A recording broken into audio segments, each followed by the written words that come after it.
In the heart of Kolumo, a dusty little village held tightly by the arms of a wide, whispering river, lived a young woman named Kina. Her house, built of red mud and thick reed thatch, sat closest to the water's edge, where frogs sang lullabies and dragonflies danced like spirits over the rippling surface. Kina was no ordinary villager. She was the last in a long line of healers, taught by her grandmother who claimed the river once whispered secrets to their bloodline. Kina knew every root, bark, and berry that could soothe pain or stir sleep. Her hands were gentle, her voice calm, and her presence steady like the river current. People came to her when babies refused to cry or when old bones screamed at night. But while the village respected her craft, they also whispered behind woven baskets and grinding stones. She is kind, but alone, they'd murmur. Too close to the river. Too quiet. Children sometimes claimed they saw fish leap higher near her home. One boy once said he saw her speaking to a bird, and that the bird answered back. His mother pinched his ear and told him not to lie about river witches. But Kina didn't mind. Solitude was her rhythm. She spent her days tending gardens, drying herbs, and listening to the wind sing through banana trees. One evening, as Kolumo prepared for the full moon festival, the air buzzed with joy. Drums echoed. Smoke from roasted maize swirled into the sky. Women wore beads like rainbows, and children smeared red clay on their cheeks for fun. Kina sat alone on the edge of the crowd, humming softly as she ground baobab bark into powder. The moon had just begun its climb when a scream sliced through the celebration. By the river. Something's coming with the water, a man shouted. Villagers ran to the bank, torches held high. And there, tangled in reeds, lay a man, soaked to the bone, his shirt torn, his skin pale as river stone. He was breathing but barely. Blood bloomed across his shoulder. One leg was twisted unnaturally. He was a stranger. And around here, strangers didn't just show up. Not without reason. Leave him. It's the river's doing, said old Mama Tika, her eyes clouded with age and suspicion. Spirits walk during the full moon. Don't meddle in their path. But Kina had already stepped forward. She knelt beside him, brushing the wet hair from his forehead. His eyes fluttered open, deep brown, almost black, with a strange shimmer like river pebbles beneath clear water. He's hurt, Kina said. He needs help. Don't invite a curse into your home, barked Mama Tika. Kina ignored them.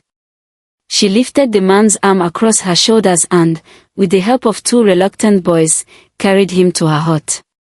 Inside, the fire crackled softly. The stranger lay on a mat, eyes closed. Kina cleaned his wound with boiled backwater, her fingers swift and precise. She spoke gently, though he never replied.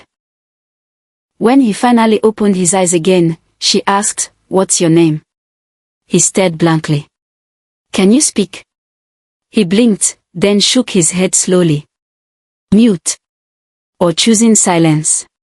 Kina pointed to herself. Kina. She tapped her chest. Then gestured to him. After a moment, he raised one shaky hand and drew a shape in the air. A swirl, like a whirlpool, then tapped his chest. Duma, she guessed. He nodded. Well, that was something. Over the next few days, Duma rested. He didn't talk. He didn't smile. But he walked. Oh, how he walked. He fixed her broken fence, collected water without being asked, and swept the compound each morning with the precision of a monk. Kina watched him with curiosity. He was strong, though lean. His movements were oddly graceful, like someone trained not just to survive but to blend in. He moved like water, quiet, smooth, always flowing. The villagers, of course, talked. He came from the river. That's not normal. No voice. Maybe the spirits took his tongue. What if he's a water curse in a man's skin? But Kina didn't care. Not yet, anyway. One night, as the moon rose full again, Kina had her first dream. She stood at the river, barefoot, the water lapping at her ankles. All was silent. The stars above flickered like fireflies caught in the wind. Then, the river began to glow, not bright, not frightening, but like moonlight trapped beneath the surface. From its depths, shapes began to form, long, coiling, elegant. Not snakes, not fish, something else. And a voice, soft, almost like singing, whispered. He is not what he seems. But neither are you. She woke with a start, sweat on her brow, heart thudding. Outside, the river rippled. Calm. Innocent. But the dream lingered. Days passed. Duma remained silent but loyal. He had carved her a stool from driftwood and began planting herbs near her door. His company was wordless but comforting. Kina began to find odd things near the river's edge, a stone shaped like an eye, a feather that shimmered blue even in the dark, fish arranged in a circle. Gift. Warnings. Or just her imagination running wild. One afternoon, she returned home to find Duma standing ankle-deep in the river, still as a statue, eyes closed. She watched from the path, and for a moment, just a flicker, the water around his legs glowed faintly. She stepped forward. A twig snapped beneath her foot. Duma turned sharply. His expression was unreadable, not angry, not guilty. Just ancient. Who are you? She whispered, more to herself than to him. He didn't answer. But that night, she dreamed again. This time, she stood beneath the water, breathing like it was air. Around her floated shimmering creatures with wide, silver eyes. They circled her but did not harm her. And once again, that voice. He is bound by old mistakes. But the choice now is yours. The following morning, the village awoke to trouble. A child had fallen sick with fever and tremors. The healer Obina had tried everything, nothing worked. Kina arrived silently, her leather pouch clinking with potions. The crowd parted. She laid hands on the child, murmured something only the wind heard, and placed the warm poultice of river moss on the boy's chest. Within hours, the fever broke. The child slept peacefully. The villagers were awed. But some were unsettled. She's stronger now, someone whispered. Since the stranger came. Or she's cursed now too. Kina heard them. And still, she said nothing. That evening, as dusk softened the sky, Duma approached her with something in his hands, a small wooden charm in the shape of a droplet. He offered it to her, bowed his head low. A gift. She took it. I don't know what you are, she said softly, but I feel like I'm waking up for the first time since I was a child. Duma didn't smile. But something passed in his eyes, a flicker, a warmth, maybe gratitude. She hung the charm beside her bed. That night, the dream returned, stronger. She stood at the river's heart. This time, she wasn't alone. A creature coiled beneath her feet, massive, graceful, silver-scaled with eyes that held memories of centuries. It spoke not with words, but with feelings. Guilt. Hope. And love. Kina woke up crying, though she didn't know why. The river had given her something, or someone, and the balance of Kolumo had shifted. She didn't understand it all yet. But something was coming. And deep within her, she knew. The river didn't just send her a stranger. It sent her a purpose. Life after Duma's arrival flowed like the river beside their home, quiet, winding, and full of undercurrents no one could see. Kina's heart no longer echoed with silence. Though Duma still spoke no words, his presence filled the air like birdsong at dawn, soft, constant, grounding. They developed a rhythm. She brewed potions. He tended her herb garden. She collected roots. He built a new fire pit. Communication came in the form of nods, glances, and gestures. Words weren't needed when the soul understood the other.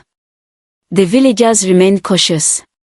Too close, they whispered. He arrived on a river current and now sleeps by her fire. Strange things happen near their hut. And they were right, strange things did start happening. It began small. One morning, Kina reached for her water gourd, only to find it already full, though she hadn't fetched water that day. Another time, she left herbs to dry on the mat. When she returned, they were tied neatly in bundles, not by her hand. She assumed Duma had done it, until she noticed a bundle floating in midair for just a flicker of a second before it gently landed in the basket.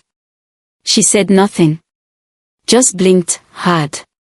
Then came the fish. Every few days, fat tilapia and river catfish appeared on her doorstep. No nets. No fishing lines. Just clean, still twitching fish, glistening with river water. Duma would pretend not to notice, whistling tunelessly as he chopped firewood. And then came the night of the rain. The storm roared in angry, thunder cracking open the sky like a furious elder slamming his staff. Kina had barely closed her shutters when Duma rose from the fire, nodded to her, and stepped outside, barefoot. "Wait, where are you going?" she called after him, but he didn't look back. She watched from the doorway as he disappeared toward the river, rain falling like silver arrows. By morning, he returned bone dry. Not a single drop on his skin. Not even mud on his feet. His tunic looked freshly pressed. She didn't ask. Not yet. But she watched. Over the next week, Duma's nighttime disappearances became routine. Every evening, after a quiet meal, he would walk into the forest or toward the river and vanish into the dark. Always returning before dawn, silent and composed. Kina's patience wore thin. One night, she wrapped herself in a shawl and followed him. The moon, fat and yellow like a peeled mango, guided her path. She kept her steps light, staying hidden behind trees as she trailed him to a clearing near the river. There, reeds bent in a circle as though something heavy had coiled through them. A shallow pool glowed faintly under moonlight.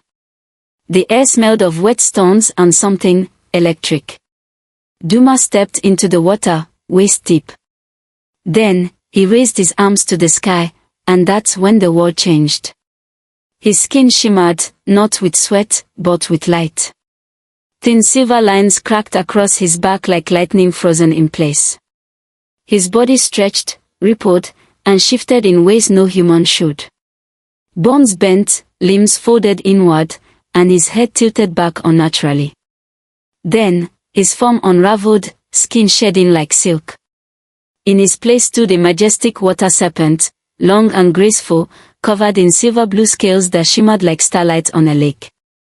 His eyes glowed pale green. His tongue flicked the air, not threatening, but aware. Kina gasped, hand flying to her mouth. A twig cracked beneath her feet. The serpent's head snapped in her direction. Their eyes met. The air thickened. Her knees nearly buckled. Everything faded to black. When she woke, she was back in her hut, wrapped in a blanket, lying beside a fire. Duma sat across from her, human again, eyes heavy with worry. In his lap sat a piece of charcoal and a flat slab of clay. Without speaking, he began to draw. First, a snake. Then, a village. Then, a woman healer. Then, he drew a man, himself, standing beside the healer, then, betraying her. Pushing her into water. The water turned black. The healer spirit turned into light and vanished. The man, ashamed, transformed into a serpent. He circled the image over and over again, drawing shackles around himself. He paused, looked up at her, waiting. She stared at the drawing, her breath shallow. You betrayed someone like me." He nodded. Slowly. Kina's heart pounded in her chest. Rage and pity fought like lions in her blood. He drew again. This time, a woman, her, offering a hand to the serpent. The shackles began to break. The river cleared. Then, he drew a heart. A child. And finally, the sun. Her eyes welled up. "You're cursed," she whispered. "Bound to walk the earth until..." Her voice trembled. "Until someone loves you." He nodded. Looked away. Kina stood slowly. Her knees felt like yam paste. "You should have told me." He nodded again, almost ashamed. But then he raised his hand to his chest and pointed to her. He shaped a circle with his fingers, a full moon. Then mimed a heart beating. She understood. The curse wasn't just about a lover. It was about forgiveness. About trust. He had betrayed a healer once. And now the river had brought him back to another one. That night, Kine didn't sleep. She sat outside her hut, watching the stars, listening to frogs croak and the distant call of hyenas. Her mind swirled like stirred honey. How could she marry someone who wasn't human, at least not entirely? And yet, hadn't he shown her nothing but kindness? He cooked. He listened. He never forced, never lied, except for hiding what he truly was. But even that wasn't born of cruelty. He feared rejection. And wasn't that the most human thing of all? 2 mornings later, she stood in front of the village council, head high, chin firm. "I wish to marry Duma." Jaws dropped. Mama Tika nearly choked on her baobab tea. "He's a mute river spirit," someone hissed. "He is a man. And he has earned my trust more than most here," Kina replied. They tried to dissuade her. She didn't bend. So they let it be. The wedding was held quietly, under a fig tree near the river. Kina wore a dress dyed with crushed flowers. Duma wore a robe sheet sewn with river reeds embroidered into the sleeves. There were no drums, no feast, just a quiet hush and the lapping sound of water. He carved her a ring from polished driftwood. She accepted it with trembling hands. That night, as they sat beside their fire, her head rested on his shoulder. He took her hand and traced circles into her palm, his eyes soft, his silence speaking volumes. She leaned in and whispered, "I know you're not fully of this world." He looked at her. "But you're mine now," she said, "and I'm yours. We will walk this path together. In light and in water." For the first time, a tear rolled down his cheek. He didn't speak. But she didn't need him to. The days after the wedding passed gently, like a slow-moving stream, quiet, steady, and somehow different. Kina had never imagined herself a wife, especially not to a man who once shed his skin beneath the moon. But Duma, for all his mystery, brought her a calm she didn't know she needed. His silence, once unsettling, now felt sacred. Their bond deepened not through words, but shared looks, small gestures, and the rhythm of life lived together. And yet, something inside her heart started to change. It began with the rain. One morning, while tending to her herb patch, Kina reached for a dying aloe plant, its leaves withered from too much heat. She sighed, brushing the soil with her fingers. "If only a little rain would come," she muttered. The sky rumbled. Within minutes, soft droplets began to fall. The rain was gentle, brief, just enough to moisten the roots. She looked up, heart skipping. Coincidence, surely. But then it happened again. And again. Then came the dreams. Each night she found herself underwater, yet breathing like it was nothing. Schools of glowing fish circled her, and creatures shaped like flowing silk whispered in a language she couldn't understand, but somehow felt. Sometimes, a shadow appeared in the distance. Large. Watching. Not menacing, but powerful. Protective. And always, she woke with her skin damp and heart pounding. By the 4th week, her sense of smell sharpened, especially near the river. She could tell when a fish had swum past even minutes ago. When she stepped into water, it would ripple toward her instead of away. One morning, while washing clothes, a fish leapt from the river into her basin and stared at her. Not flopped, not panicked. Just looked. Then, without splash, it slipped back into the water. Kina stood frozen. She pressed a hand to her belly. Something had changed. She didn't need to take an herbal test. She knew she was pregnant. At first, the thought filled her with joy. But it was quickly chased by fear. What exactly was growing inside her? A child. A spirit. A water god. All three. She didn't tell Duma right away. She needed time to understand it herself. And while Kina's inner world swirled with wonder and questions, the village whispered. Among those whispers walked Obika, the village's only other herbalist, older, bitter, and fond of talking loudly so people knew he was wise.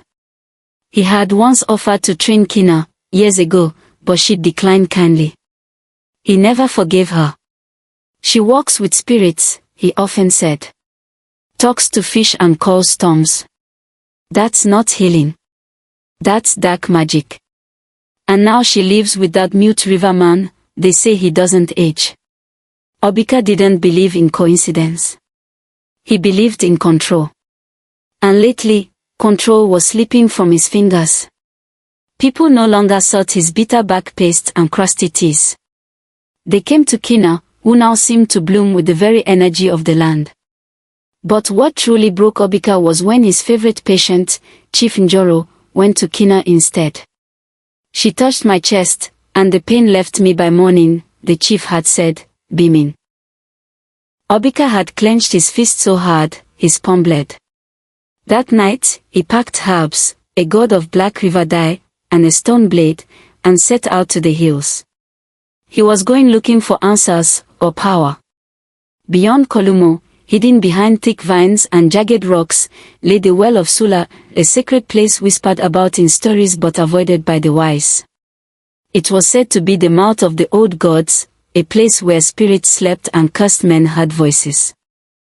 Obika didn't believe in bedtime stories. He believed in results. He reached the well just before midnight. A circle of stones surrounded it. The air felt thick. Wet. Not with humidity, but with memory. Like the wind remembered things you didn't. He drew symbols in the dirt. Lit a fire with a puff of bitter root. Poured his blood into the well and spoke the old tongue. Reveal to me the source of our power, he hissed. The wind howled. The well bubbled. Then silence. Suddenly, a great rush of water shot up from the well, soaking him to the bone, slamming him onto his back. When he opened his eyes, he was no longer alone. Figures made of mist stood around him. Eyes glowing. Voices layered like thunder and wind at once. You seek to take what is not yours, one voice said. The child is not meant for you. Obika screamed. He woke the next day beside the well, soaked and trembling, with cuts across his arms and throat.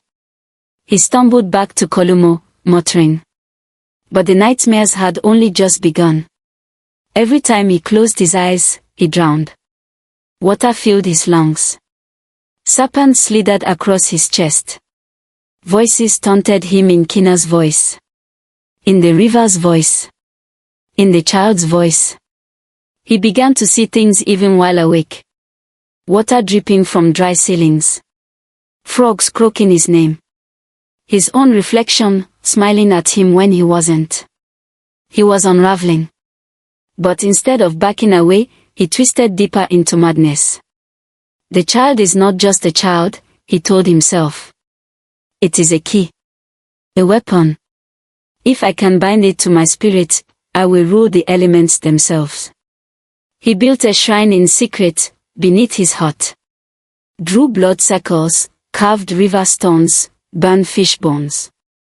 The more he walked, the worse he looked, skin pale, eyes bloodshot, hair falling out in tufts. But he didn't care. because now he knew, Kina's child was divine. And if he couldn't control it, he would destroy it. Back in her home, Kina could feel the tension in the air. Not fear exactly, but watchfulness. The river felt more alive than ever. It paused when she neared. It sang to her when she closed her eyes. Her dreams turned vivid, rich with color, and full of messages she couldn't translate. She could feel her child within her, not just growing, but awakening. One night, she finally told Duma. He didn't react with surprise. He simply reached for her hand, placed it gently on her belly, and closed his eyes. When he opened them, tears shimmered in his lashes. She will be powerful, Kina said, barely above a whisper. He nodded. Then drew a symbol in the air, a spiral wrapped in vines. Balance. That was what their child would be. But elsewhere, balance was already breaking. Obika, now deep in his delusions, performed the final ritual beneath his hut.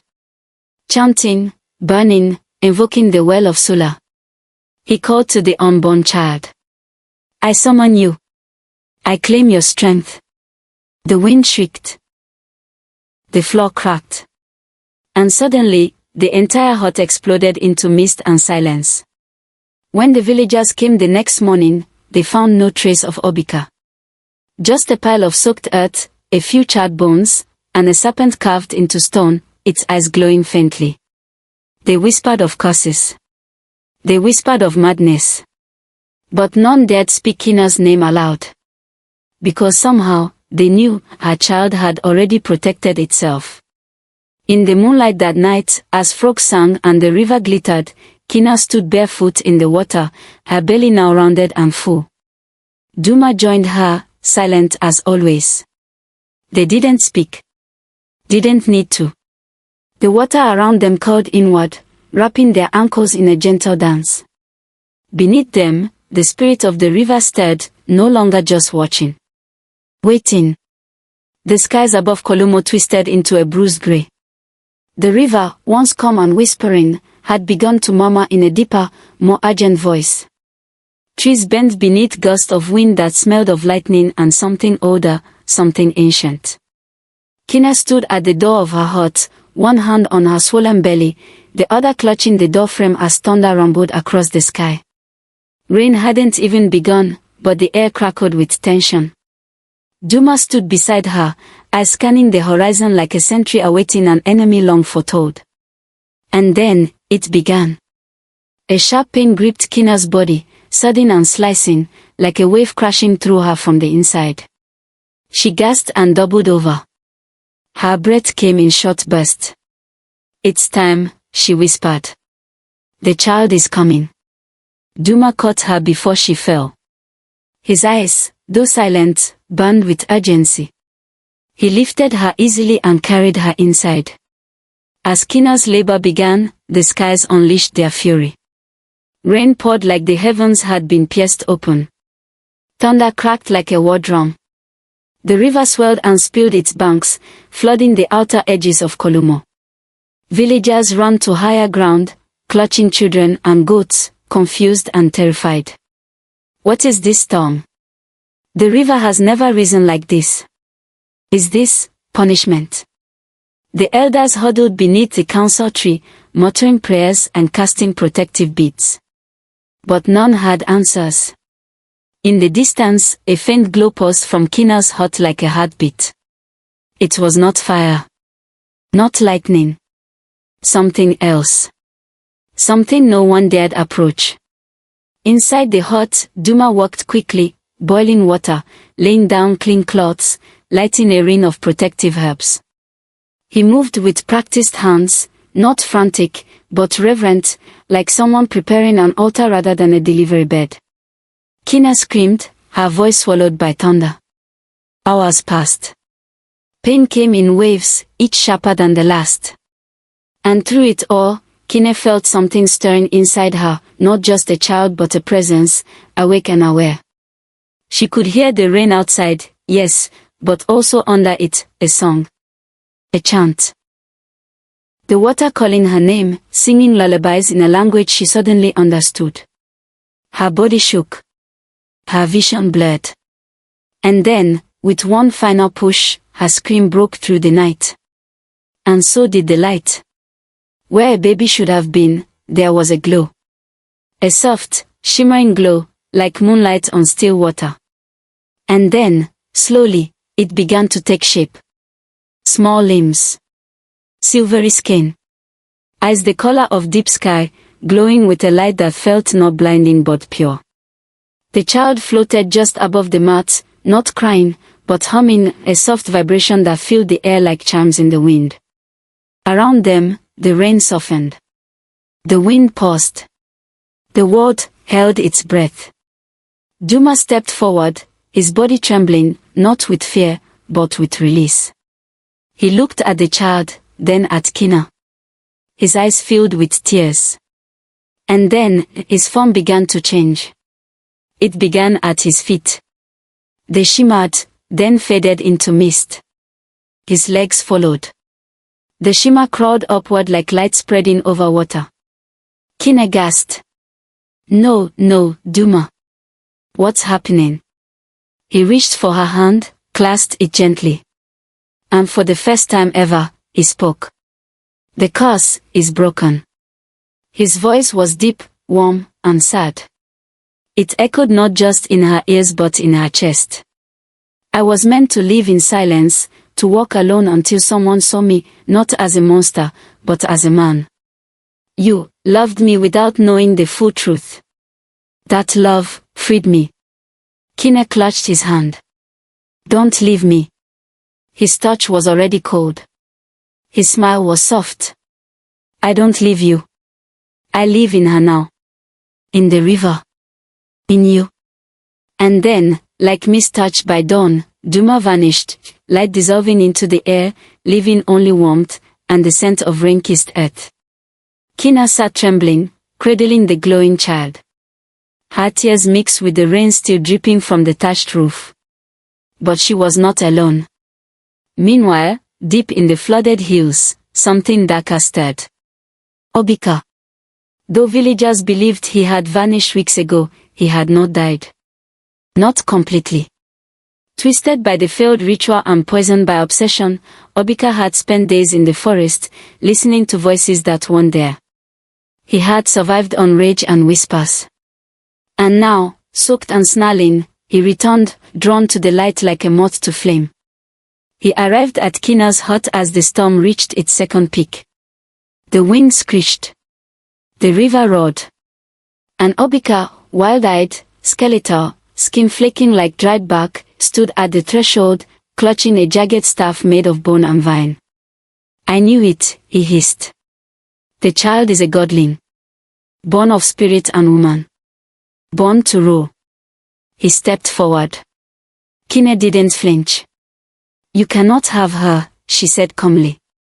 Obika laughed. It sounded more like a cough. You don't get to decide. The child doesn't belong to you. She belongs to the elements. And I will wield her. He raised his staff. Lightning flashed. But before he could step another foot, the river roared. A wave exploded behind the hut, not water alone, but living water, shaped like serpents, like arms, like guardians. They surged forward with a hiss like wind through reeds. Obika screamed, trying to run, but the water struck fast and sure. Vines wrapped around his legs. Serpents of water coiled around his chest. His staff snapped in half. No. No, he bellowed. I am meant for more. The river didn't answer with words. It answered with judgment. He was pulled under, not drowned, but claimed. As his scream echoed into silence, the storm began to come. Rain slowed. Wind died. The swollen river retreated like a satisfied beast returning to its cave. The next morning, the sun rose golden and clean over Kolumo. The villagers stepped out cautiously. Flooded fields glistened. Debris scattered across paths. But the air was different. Peaceful. cleansed. And in the distance, near the edge of the village, Kina emerged from her hut, carrying her daughter wrapped in white cloth that shimmered faintly. The baby's eyes blinked, blue and bright as the midday sky. Her tiny fingers curled as if reaching for the sun itself. No one spoke. They only watched. Kina looked at the villagers and said, "Her name is Amoni. It means peace. And she is not to be feared." No one stepped forward. But no one ran either. And as Kina walked past them, barefoot and radiant, the people of Kolumo parted, not out of fear, but respect. The river had taken much. But it had also given back. The storm had passed, but its memory lingered. The river no longer roared, but hummed, soft and knowing, like it had secrets tucked into its current. And from its banks, where a new mother once screamed into the wind, came a new name whispered through the reeds. Moji. It meant water in Swahili. And it suited him perfectly. Kina named her child not just for where he came from, but what he was, fluid, powerful, and capable of shaping the world without breaking it. They didn't return to the main part of Kolumo. Instead, Kina built a small reed hut further upriver, where the trees hung low and birds dipped their wings in the water without fear. It was a place untouched by gossip, unbothered by judgment. She raised Moji in solitude, but not in silence. For though he rarely spoke, the boy sang. Not songs like others knew, these were songs that bent the world. When he cried as a baby, the river would swell and shimmer. When he laughed, rainbows formed in the mist.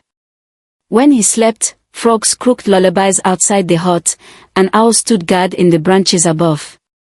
Moji grew quickly, in ways the human world couldn't explain. By age 5, he could balance on the river's surface as if it were solid ground. He would stand barefoot atop lily pads, speaking softly to fish that circled his toes. Sometimes, Kina would wake in the night to find him sitting by the water, head tilted, as though listening. Not just to the river, but to something within it. And oh, how the villagers whispered. At first, it was fear. That child floats like a ghost. I saw him stare into a fire and the flames turned blue. He doesn't speak, but the wind follows him. But fear can't hold its grip forever, not when miracles begin to bloom. The year the drought hit Kolumo, the village nearly crumbled. The crops shriveled. The river thinned to a mere ribbon. Chickens died. Children went hungry. The elders prayed, chanted, even sacrificed old tokens to forgotten gods. Nothing worked. Then, one evening, a figure appeared on the ridge above the village, Moji, now nearly 10, with eyes the color of sky after rain and a calmness that defied his age. Kina followed behind him silently. He walked to the center of the dry, cracked field. Closed his eyes. Raised both hands. And began to hum. The sound wasn't loud, but it moved. Through earth, through trees, through the bones of every villager watching from their doorways. The clouds gathered in minutes. The rain came in seconds. It didn't pour angrily like the storm that brought him into the world. It wept gently, soaking into soil like a long-awaited embrace. Within days, the crops revived. Fruit hung from trees like blessings. The villagers didn't speak. They knelt. After that, everything changed. People still kept their distance, but with reverence, not suspicion. They left bundles of cassava and roasted maize outside Kina's hut. No one dared speak above a whisper when passing the river bend. Children were taught never to throw stones into the water or mock the wind. Kina's child listens, the elders said. And he remembers. But Moji was never cruel. Never distant. He waved to children. He helped old women lift baskets when they struggled. He brought birds' nests down from trees and returned lost goats that had wandered too far. He never spoke a word. He didn't have to. Years passed. Kine grew older. Her braids turned silver. Her bones grew slow. But her smile never faded, especially when she watched Moji walk along the river at dawn, the mist parting for him like a curtain. She no longer feared what he might become. She only wondered. One night, as she sat outside the hut, staring into the stars, Moji rested his head on her lap. His hair smelled of clean water and sweet grass. She stroked his brow and whispered, "You were never meant to be mine, not really. But I'm glad the river brought you to me." Moji looked up, eyes shining, not glowing like before, but soft with something deeper. He raised his hand to her chest. And then to his own. A shared heartbeat. She smiled. And closed her eyes. When the sun rose, Kina did not. She lay peacefully on her mat, face serene, her hands gently clasped as though still cradling her son. Moji sat beside her for hours, unmoving. That evening, villagers ventured up the path to check on her. When they reached the hut, they found her body wrapped in white cloth, her favorite calabash at her side. Moji was gone. Only a trail of footprints leading into the river remained, each step fading gently into the water.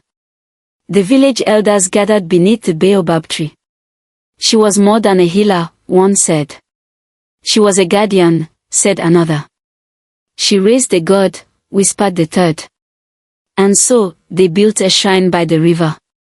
Not a grand temple, just a circle of stones, a carved figure of Kina, and a smaller one beside her, a boy holding water in his hands. Every year, on the anniversary of the great rain, children leave flowers, beads, and tiny paper boats at the site. Some say they still see her ghost watching from the trees. Others swear they hear her laugh in the wind. But all of them agree on one thing. Moji never left. On nights when the sky weeps and thunder stirs the hills, a figure walks across the river, barefoot, glowing faintly, hair waving like reeds in a current. He never looks back. He only stands still, raises his hands, and the storm softens. The trees hush. The land breathes. And in that stillness, the people of Kolumo remember. The child born of spirit. The woman who chose love over fear. The river that gave them both. Moji became more than a legend. He became a reminder. That even the unknown, even the strange and the silent, may come not to curse, but to heal.